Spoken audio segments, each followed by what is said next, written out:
Bienvenue dans notre guide étape par étape pour l'application des produits BaseCrit.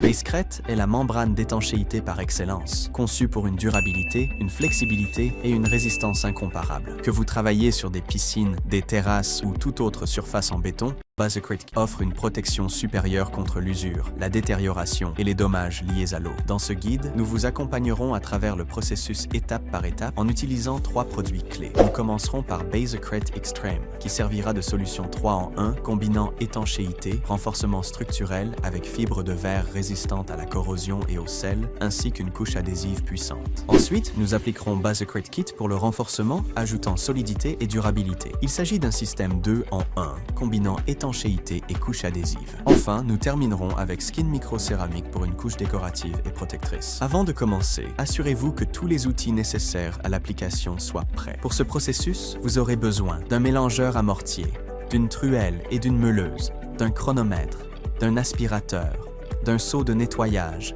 d'une brosse et d'une spatule. Commençons. Étape 1. Préparation de la surface. Un substrat correctement préparé peut faire la différence entre une application réussie et un échec. Les substrats en béton doivent être propres et exempts de poussière et de débris. Le substrat doit également être aussi uniforme que possible, ce qui peut être réalisé à l'aide d'une meuleuse à béton. Cet outil aide à lisser les zones rugueuses, assurant ainsi une meilleure adhérence pour la membrane d'étanchéité. Utilisez du ruban de masquage et du papier carton pour couvrir toutes les zones qui ne doivent pas être enduites afin d'assurer une application propre et précise. Vérifiez la présence de fissures ou de zones endommagées et, le cas échéant, réparez-les avec BaseCrit ou un produit de réparation adapté. N'oubliez pas de vaporiser légèrement la surface avec de l'eau avant d'appliquer pour garantir une bonne adhérence et éviter un séchage prématuré. Étape 2. Mélange et application de BaseCrit Extreme. Dans un seau de mélange propre, ajoutez le liant liquide et incorporez lentement un sac de BaseCrit Extreme. Réglez un chronomètre sur 4 minutes et mélangez avec un mélangeur à mortier, puis laissez reposer pendant encore 4 minutes avant de remélanger pendant 1 minute. Cela permet d'obtenir un mélange lisse, sans grumeaux. Après avoir mélangé, nettoyez le mélangeur dans un seau d'eau séparé avant de continuer. Appliquez immédiatement le mélange avec une truelle, en visant une couche uniforme de 3 mm d'épaisseur.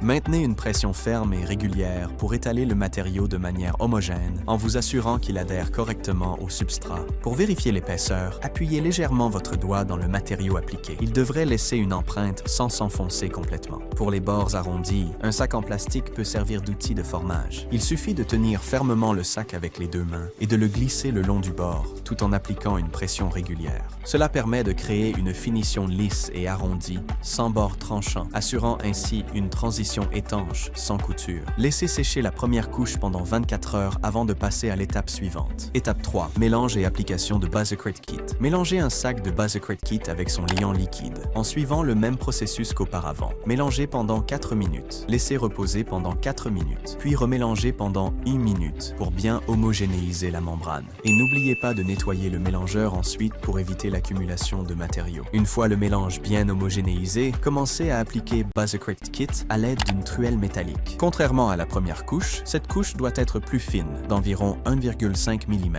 Utilisez des coups doux et contrôlés, en travaillant le matériau dans la surface pour une finition homogène. Accordez une attention particulière aux bords et aux joints en veillant à une couverture complète sans laisser de fissures. Si des imperfections apparaissent, lissez-les immédiatement avant que le matériau ne durcisse. Laissez sécher cette deuxième couche pendant 24 heures avant de passer à l'étape suivante. Étape 4. Mélange et application de Skin Microcéramique. Après avoir appliqué ces 2 couches, votre surface est étanchéifiée. Toutefois, si vous souhaitez donner à la piscine un aspect esthétique, Skin Microcéramique est un revêtement étanche unique qui allie décoration et protection. Il offre une finition esthétique tout en fournissant la même protection que les autres produits, y compris une résistance à l'infiltration, aux rayons UV, aux taches acides et au vieillissement. Pour l'application, dans un seau de mélange propre, ajoutez le liant liquide et incorporez lentement un sac de ciment Skin. Mélangez avec un mélangeur à mortier pendant 4 minutes. Laissez reposer 4 minutes, puis remélangez pendant 1 minute pour garantir une consistance lisse et sans grumeaux. Avant d'appliquer Skin,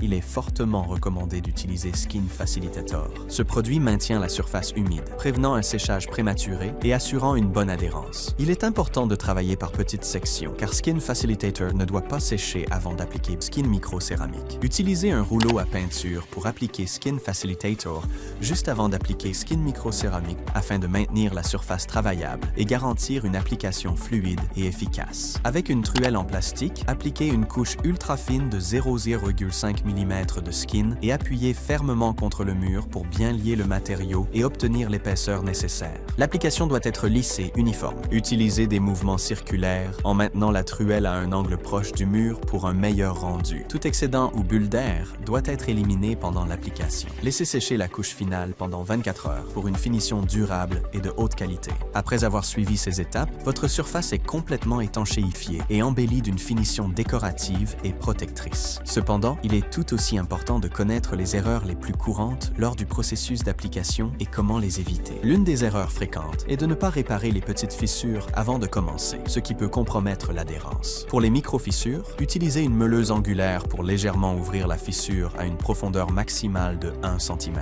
Ensuite, nettoyez soigneusement et retirez tous les débris. Remplissez la fissure avec Buzzicrit Extreme en vous assurant de chevaucher la zone d'au moins 5 à 8 cm de chaque côté. Laissez durcir pendant 24 heures. De plus, appliquer Buzzicrit sur un substrat chaud brûlera le produit, le rendant inefficace. Assurez-vous toujours que la surface est bien préparée avant l'application pour garantir une résistance maximale du lien. Si des points d'oxydation sont trouvés pendant la préparation, il est nécessaire de découper le métal affecté, d'appliquer un traitement anti-rouille, puis de le sceller à nouveau avec un mortier de réparation à séchage rapide. Buzzicrit se lie fermement à la première surface qu'il rencontre, donc si le substrat est faible, le revêtement échouera avec lui. Il est essentiel de garantir un substrat solide et stable avant l'application pour assurer une durabilité à long terme. Une autre erreur consiste à ne pas respecter les temps et ratios de mélange appropriés. Ajouter plus de liquide à un mélange qui commence à durcir pour le ramollir ne fera que diminuer l'efficacité du produit final. Il suffit de remélanger pendant 1 minute supplémentaire. De même, préparer un nouveau lot sur un résidu sec d'un mélange précédent peut provoquer des incohérences dans l'application. Gardez vos outils propres et travaillez avec des matériaux frais pour un travail réussi. De nombreux problèmes proviennent également de techniques d'application incorrectes. Appliquer des couches excessivement épaisses ralentira le temps de séchage et entraînera des fissures, tandis que des couches trop fines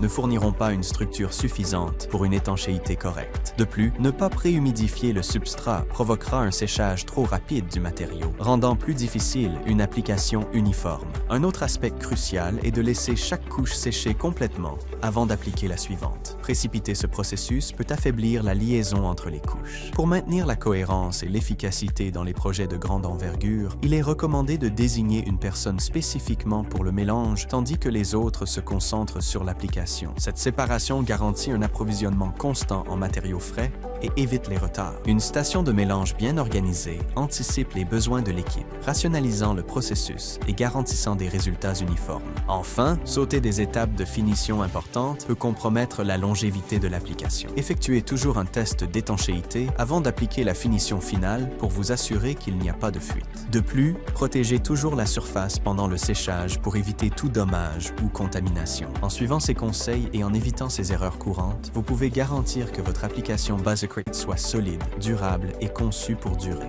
Bonne construction!